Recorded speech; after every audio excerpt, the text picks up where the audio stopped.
So how would you also say, because obviously we met in uni, how would you say your relationship with money has changed from the university days where most people go broke real quick compared to, you know, the struggles of like real adult life?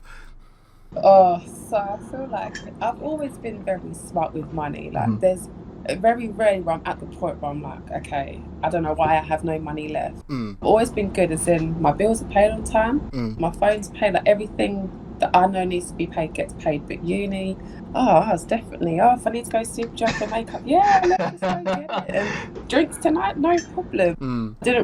I was definitely a little bit more careless, but I could be careless. So my rent was paid, my food was done, cool, let's just go and spend. Yeah. Whereas now, especially since I've started investing, I'm a little bit like, do I need that? Just think, that £10, you could put that in free trade. And I'm a little bit like, definitely more cautious. That's good. I've got a lot more bills to pay now. It's like, okay, you don't need that, or you can go without that. In weekends, you'll catch me in my room whilst everyone else is out spending money, partying, drinking, because I just feel, don't waste it, basically. Yeah. Anything that you go and spend, you should then put that either aside.